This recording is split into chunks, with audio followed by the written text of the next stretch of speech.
Good morning. So, this week and next week, we're going to be talking about the book Don Quixote by Cervantes. Um, and I'm not going to do a full review of it this week because it is a 950-page novel. Takes me more than 5 days to get through it. But I still wanted to discuss it this week because before we go into it any further, I kind of want to discuss some ideas about it. So, what is Don Quixote's about? Uh, Point blank, and we're going to cover some of this again next week. So, this may not be an absolutely necessary video. So, if you don't want to watch it, you're perfectly allowed. Um, but anyway, what is Don Quixote about? This novel is about a man who, before he takes the name Don Quixote of La Mancha, is basically unnamed. He's spent a lot of time reading books about knights and chivalry, and he decides that, golly gee, I want to be a knight. So he convinces himself that he is. And we'll get into how that happens next week. And the book's really a series of episodic adventures about him traveling around Spain acting like a knight. So why did I want to read this book? Well, here's the first thing. This book is the first modern novel.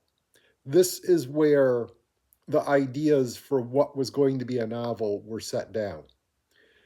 And that's a really cool thing to be. I mean, it's not every day that somebody comes up with an entire new way of telling a story, and that's what Cervantes did. He created the world's first actual novel. But it's more important than that because, and I really do want people to read this book, and I'll explain why next week, but in a little bit this week. But one of the things to think about while you're reading this book is Don Quixote crazy?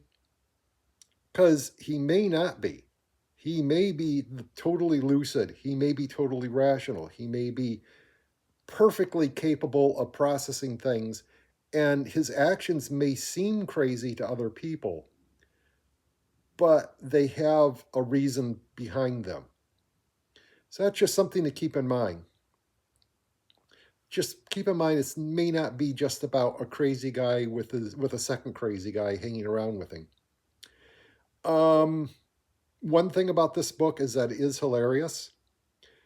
If you don't normally read prologues, read the prologue for this book because it's absolutely hilarious. Again, because Cervantes does some of the best trash talking of other writers I have ever read. And it's important to get into that mindset.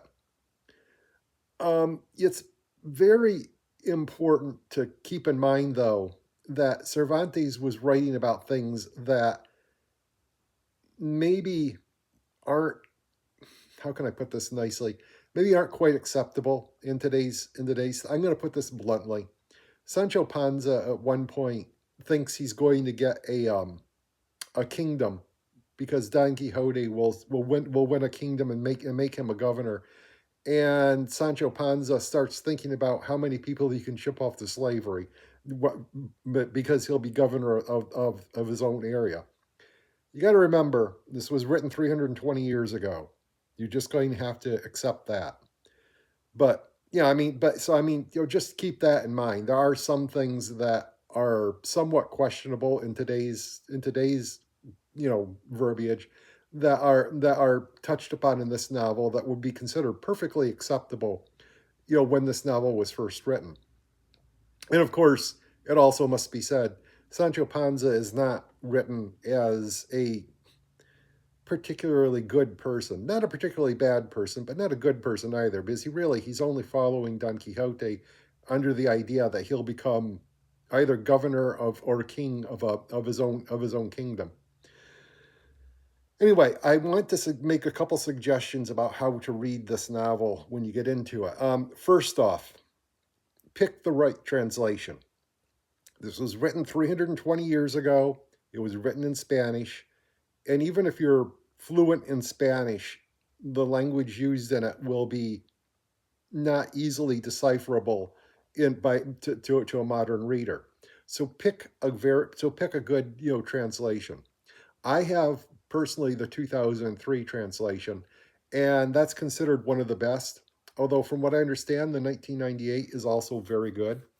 But the 2003 translation kind of ups the sort of like sort of turns it into like a longer Monty Python movie. Let's just actually this book bears a lot in common with Monty Python and the Holy Grail. We'll get into that next week again. Um, it's this book is divided into two parts, and here's the thing: you don't have to read both parts at the same time. This, yes, it's 950 pages long, but it's really two kind of standalone 450-page books. So keep that in mind when you pick it up. It's perfectly digestible in two chunks. You don't have to do what I'm doing and try and read the whole thing in 2 weeks.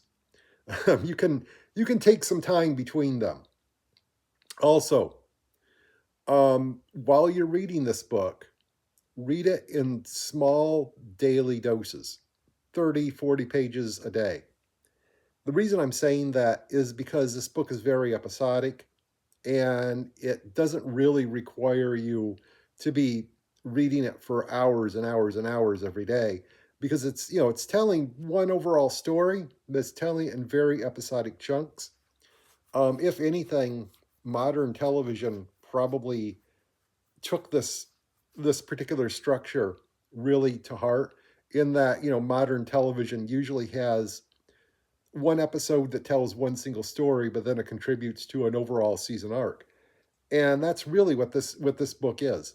It's a it tries to keep that idea. um Another thing is, don't overthink the book while you're reading it. When you're done with reading it for the day, sit back, kind of think about it, because things will occur to you after reading it where you start to realize what Cervantes was actually talking about. It's it's not a hard book to read, at least in the translation I have. But it does have very flowery language, and which is common for the time. Cervantes actually was a contemporary of Shakespeare, and I will tell you this book is a lot easier to read than Shakespeare is. Um, it's also a lot funnier than Shakespeare ever was. I mean, like I said, in the prologue, it's some of the best trash talking of other authors I've ever read, and it just constantly ups the comedy. So that's another point. Enjoy the comedy. It's actually still funny. A 320-year-old novel has no right to be this funny, but it is.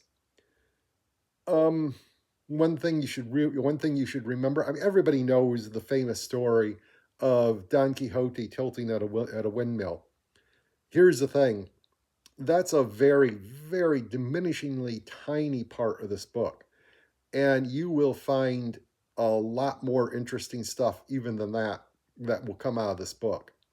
So just keep that in mind. Just roll with the punches, and takes about maybe 3 pages of the prologue to really get into the way this book is written. Like I said, it is books of this time like to talk a lot. Let's be blunt. They loved a lot of prose. They loved a lot of language to say a very simple thing. So this is Ernest Hemingway. This is not. um, where Ernest Hemingway would say it was wet, this book would take 3 pages to describe the quality of wetness and probably tell about 10 jokes in the time. So be prepared for that. And I'm making it sound like this is a hard book to read. It's not. But like I said, just keep in mind, question at every step: is Don Quixote crazy? Question whether Sancho Panza is who he seems to be, and enjoy the jokes. That's about all I can say about this book for right now. We'll talk a little bit more later. Bye bye.